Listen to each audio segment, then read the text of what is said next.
You will hear a number of different recordings and you will have to answer questions on what you hear. There will be time for you to read the instructions and questions, and you will have a chance to check your work. All the recordings will be played once only. The test is in 4 sections. At the end of the test, you will be given 10 minutes to transfer your answers to an answer sheet. Now turn to Section 1.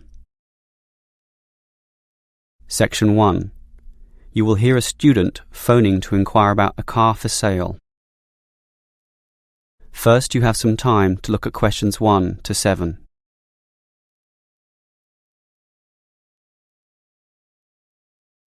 You will see that there is an example that has been done for you. On this occasion only, the conversation relating to this will be played first. Hello, can I speak to... the advert doesn't give a name. Well, the name is Bob, and I guess this call is about the car I'm selling, right? Yes, my name's Francis, and I'm definitely interested. The car owner's name is Bob, so Bob has been written in the space. Now we shall begin. You should answer the questions as you listen, because you will not hear the recording a second time. Listen carefully and answer questions 1 to 7. Hello, can I speak to... the advert doesn't give a name. Well, the name is Bob, and I guess this call is about the car I'm selling, right? Yes, my name's Francis, and I'm definitely interested. You'll like my car then. Clean, neat, nice. What sort is it?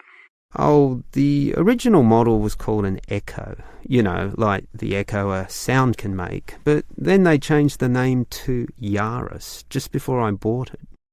Yaris. I don't know why. I liked the old name, and it's the same car, but that's what it's called. So, what's the colour? The ad says it's cream-coloured. Like cream, then? Yeah, well, it's more of a yellow colour, actually. Not cream? No, I don't know why I said that. It's like a canary, and small like one, too. So, what about the power? How many cylinders does it have? 4 or 6? My brother has a 6-cylinder car and says it's very powerful. Well, this one's 4 only, but I find it fine for city driving. As long as you don't intend to drive this car interstate or across the country, it does the job fine. That's okay. I just want the car basically for commuting to work and maybe some weekend trips. Is it 2-door or 4-door? I suppose it's not 4-door. The car's too small for that, right? Right, just 2 doors, as you say. The front seat bends forward to allow entry into the rear. That's fine by me. This car is just for my girlfriend and I anyway. What about accessories? Radio, CD player, anything else? Does it have an air conditioner? Well, no, it doesn't, but I don't find that a problem. I just open the window. I mean, if you really want, you can pay to have an AC installed. Basically, the only additional feature this car has is a radio, but it's still a great deal. That depends on the price. You say you want $12,800, right? Yep, about that. Well, obviously you expect the price to be reduced to an even figure, right? Well, I don't know. $12,000. $12,500, maybe. If you can lower it a bit, I'll come and have a look, okay? Okay. Let's say $12,400, but I won't lower it any more than that. Certainly not to $12,000. Well, if I can get that better price, I may come over this afternoon. But what year is this car? How old is it? My brother's got a 12-year-old car and it's showing problems. Well, my car was brand new only 3 years ago, but it still looks like it's only been 1 year on the road. Okay, that sounds good. Before you hear the rest of the conversation, you have some time to look at questions 8 to 10.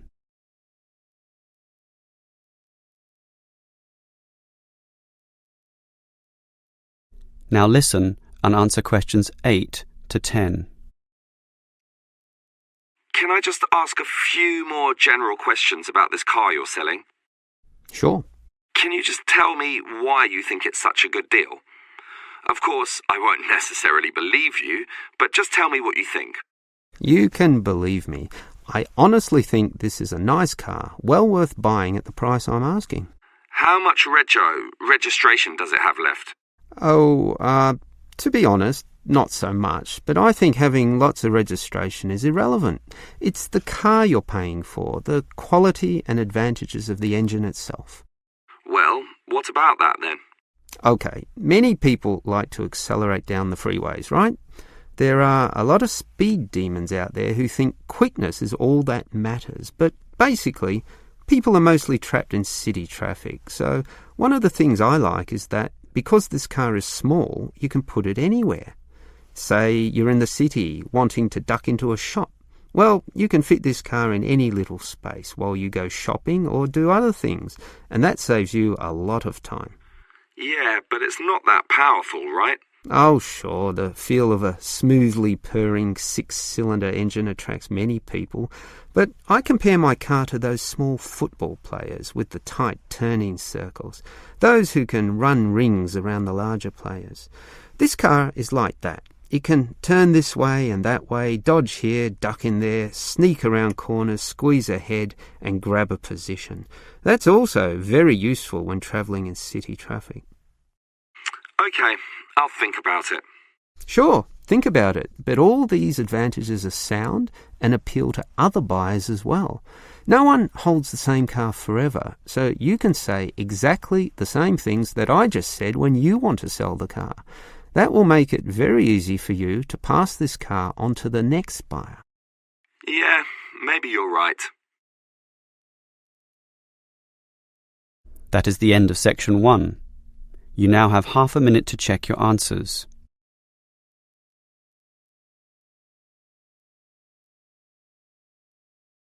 Now turn to section 2.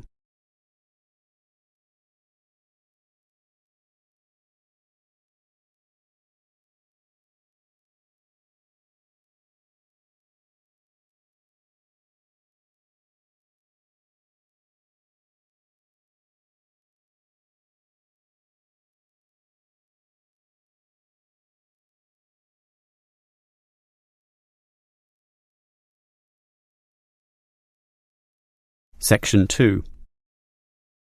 You will hear a university administrator telling a group of new students about the central campus buildings and the facilities they provide. First, you have some time to look at questions 11 to 16.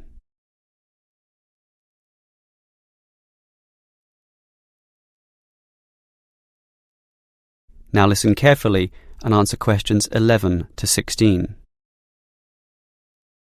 Welcome everyone to the Brandon Complex, the geographical and, we could say, spiritual heart of this university. This is basically where everyone eats too, as you can see by looking around. There are many different cuisines here, Chinese, Indian and Middle Eastern, plus the usual fare of a local type, all in that corner over there. We have many shops here too, but the biggest is Wilson's right there, providing clothing and hardware. That's next to all the restaurants. Now, on the opposite side of Wilson's we have 3 shops. The one in the corner there, closest to the restaurants, is for DVDs. Yes, the DVDs are cheap and affordable, and you can also rent DVD players as well. Moving on. In the corner directly opposite Wilson's is the Student Union office. Incidentally, you are all encouraged to join the Student Union, as a Student Union card gives you many benefits, including discounts on basically everything you can buy here at the Brandon Complex.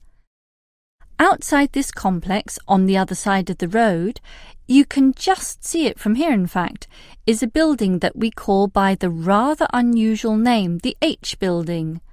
Next to this, on the other side of some trees along the main road, is the Engineering Institute, but that doesn't have anything to do with the Brandon Complex. One last thing is that just outside this door, near us here, you can see a grassy oval patch.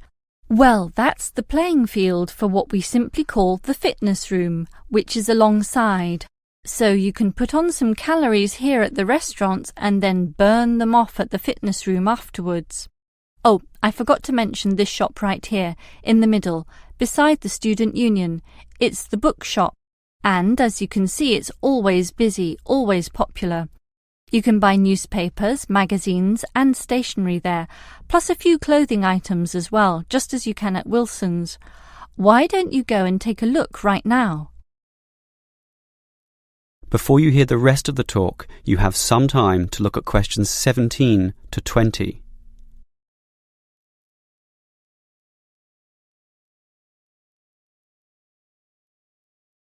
Now listen and answer questions 17 to 20. Now, I'd like to tell you a bit more about one of the buildings here, namely the H Building. Despite its bland name, you might be interested in what goes on there. It is our main recreational centre, with halls, offices and space available for a variety of activities, mostly for those who want to get fit. For example, if you're interested in yoga, you're in luck, since 4 days a week there are free yoga classes. They have several levels, so if you're a beginner, you'd have to start with that. You can check the schedules on the wall there. Yoga used to be at night, but now it's in the mornings, but not on Wednesdays. Along those same lines, there's aerobic dancing in the afternoon. This shares the same room as the badminton games, which are on Mondays, Wednesdays and Fridays. The aerobics are on the alternate days, Tuesdays and Thursdays, and it's not restricted at all. Everyone is welcome to join, although the instructor may divide you up, of course, according to ability.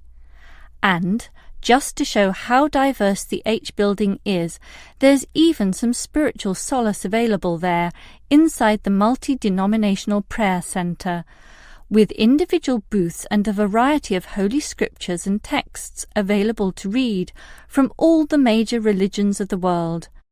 That's open all day over the weekend, but not at night time, when the rooms are for private booking. Finally, for those of you of a cerebral nature, the University Chess Club operates at night. That's open from 8 p.m. every... is it Wednesday or Monday? No, sorry, Friday. And I think it closes at about 11:30 p.m. So, there's something for everyone in the H Building. That is the end of section 2. You now have half a minute to check your answers.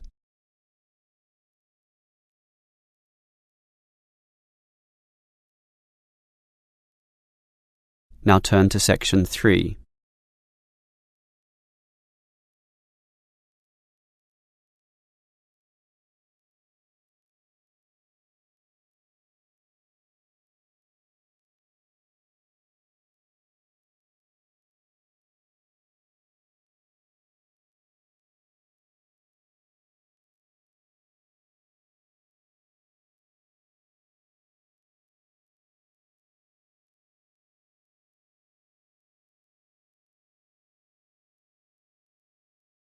Section 3.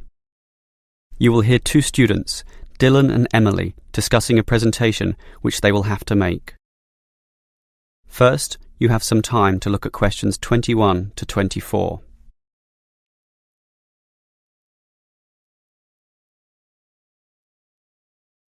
Now listen carefully and answer questions 21 to 24.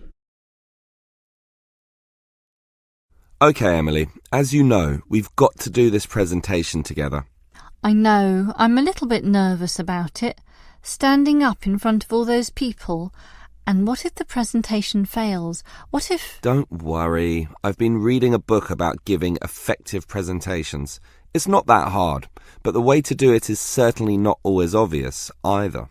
For example, do you know what the most important part of a presentation is? The final summary, I guess. The opposite. The first minute, in fact. The theory says that first minute is when you win or lose the audience. If you lose them at that point, you'll probably never get them back. So that's why you need a hook. A hook? You mean like when you catch fish? Yes. I mean, not exactly, but yes. We want to catch the audience, right? So we need to start in a way which wakes them up, gets them interested and makes them watch us. I see. Basically, no matter how good our presentation is, if the message doesn't get across, the presentation fails. So we need to give a fact which really amazes them, or an interesting story, or pose a dilemma which makes them think, something they can really puzzle over. It's better if this is related to the subject, of course, something to do with management in our case. So that's the hook. That's right. From then on, we'll just follow the basic advice. Like what? Like, talk to your audience, as equals. Don't talk down to them or up to them. They're just the same as us, right? You're right, Some of the best presentations I've ever seen sounded just like conversations. Exactly. And what else made them good? Well, the speakers sort of involved me in the topic and issues under discussion by asking questions, by referring to me, by saying you, and, well, basically they were interesting. And they're exactly the tips we'll follow too. It should be fine. Before you hear the rest of the conversation, you have some time to look at questions 25 to 30.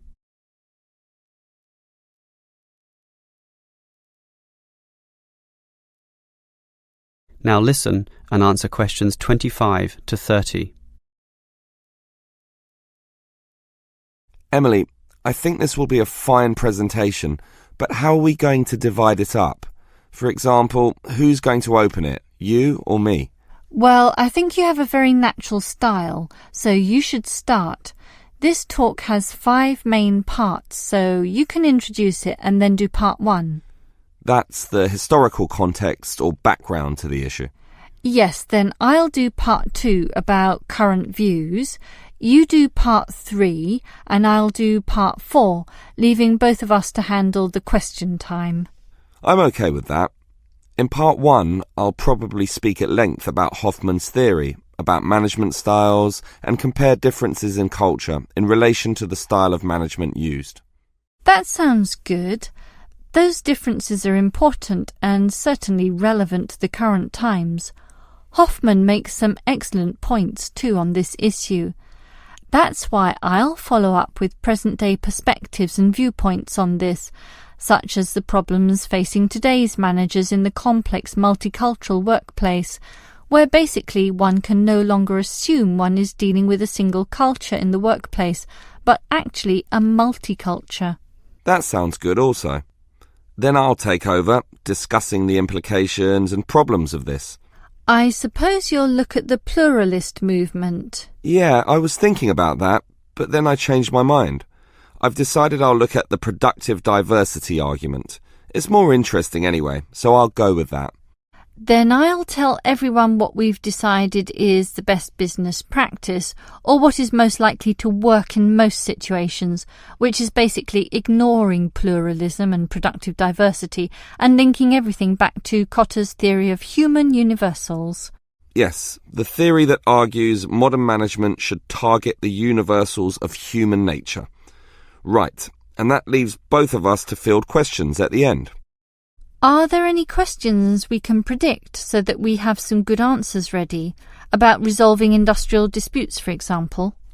Well, I'd say that industrial democracy usually surprises people, so we should expect a lot of questions about that. Yes, the theory is that it increases productivity and reduces industrial delays. And results in better decision-making, but that's all theory. Most people would think that industrial democracy is just about unworkable in practice, so let's be ready to explore that issue in some depth, as well as any other related topics, okay? Okay. That is the end of section 3. You now have half a minute to check your answers.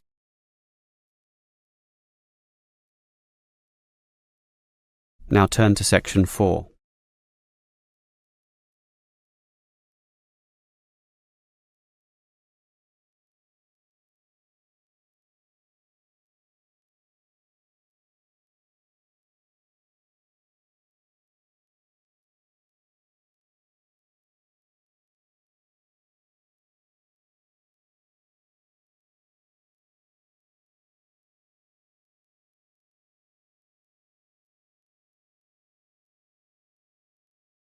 Section 4. You will hear a lecturer discussing the possibility of creating nuclear fusion. First, you have some time to look at questions 31 to 35.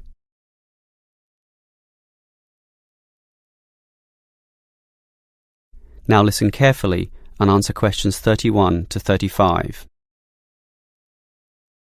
We look at the sun, a huge ball streaming out essentially limitless energy into space, and we think about how we need that energy here on Earth. Our oil reserves are running out, coal burning causes much pollution, and nuclear energy has many dangers. But where does the sun itself get its energy? The answer is that the sun makes it using fusion, or, more specifically, in a hydrogen fusion process. There is no pollution, no radioactivity, no waste products, and we have plenty of hydrogen. So, hydrogen fusion seems the perfect answer to our energy needs, and scientists have long attempted to achieve it here on Earth. So what happens during this process? The first step is to make two light atomic particles approach. In the case of our sun, these are hydrogen particles, the lightest and also the easiest to deal with. However, the problem is that the nuclei of atoms have electric fields, and fusion between these particles is opposed by their similar electric charge.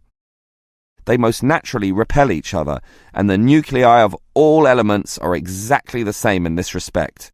Thus, in order to overcome this repulsion and force them together, in the second step, the particles are heated. The trouble is, you need a lot of heat, incredible temperatures of the sort only seen on the surface of the sun. This is many millions of degrees, far higher than the melting point of any known material. Still, the concept is simple. The hot, wildly moving particles, which are now called plasma, will crash into each other, resulting in the third step, the fusion into helium, which releases energy and begins a self-sustained process. Before you hear the rest of the lecture, you have some time to look at questions 36 to 40.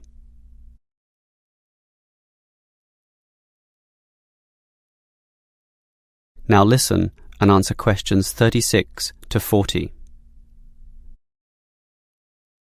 So, we know how fusion works. Thus, the big question is, can we create it here on Earth?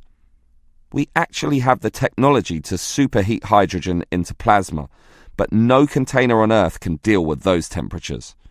Thus, we need to confine this superheated material so that it doesn't touch anything.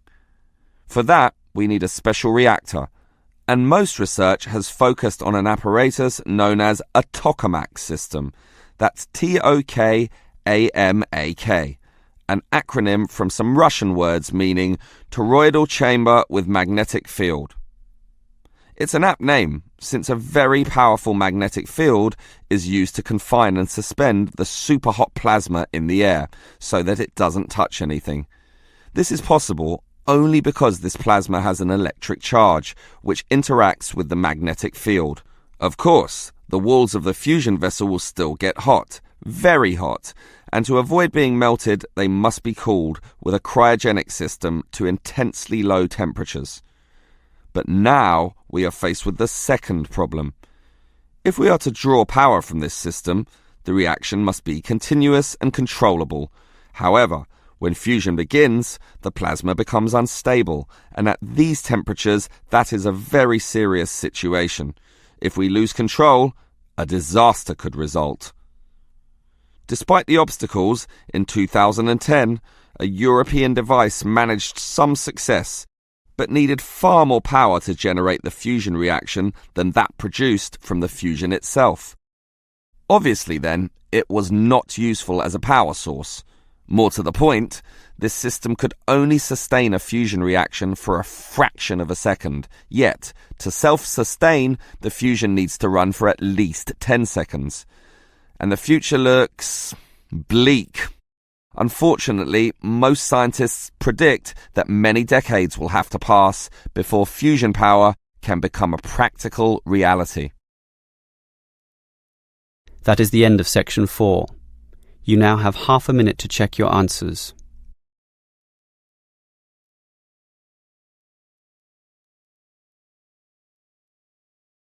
That is the end of the listening test. In the IELTS test, you would now have 10 minutes to transfer your answers to the answer sheet.